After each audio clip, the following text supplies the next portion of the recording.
கோழி குழம்பு சுவையாக எப்படி பண்ணலாங்கிறத குயிக்காக பார்த்துடலாம். வழக்கம் போல் செய்யாமல் கொஞ்சம் டிஃப்ரெண்ட்டாக செஞ்சு பாருங்கள். கண்டிப்பாக இது உங்களுக்கு பிடிக்கும். நம்ம சேனலை மறக்காமல் சப்ஸ்கிரைப் பண்ணிவிடுங்க.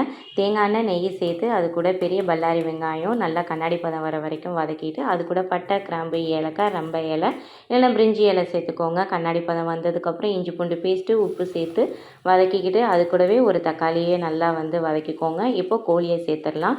எண்ணெயில் இஞ்சி பூண்டு பேஸ்ட்டில் நல்லா கலர் மாறுற வரைக்கும் வதக்கிட்டு, அதுக்கு மேலேயே நம்ம மசாலாலாம் போட்டுடலாம். மஞ்சத்தூள், மிளகாய்த்தூள், கறி மசாலா, மிளகு, ஜீரகம், சோம்பு தூள் எல்லாத்தையும் சும்மா ஸ்ப்ரெட் பண்ணி விட்டுட்டு அப்படியே ரொம்ப பிரட்டக்கூடாது. அது கூடவே தயிர், அதுக்கப்புறம் அரைச்சி வச்ச தேங்காய் எல்லாத்தையும் சேர்த்து நல்லா 3 நிமிஷம் அளவுக்கு மூடி விட்டு நல்லா கொதிக்க விடுங்க. நல்லா மசாலா வாசம் வந்ததுக்கப்புறம் உருளைக்கிழங்கு சேர்த்துக்கோங்க.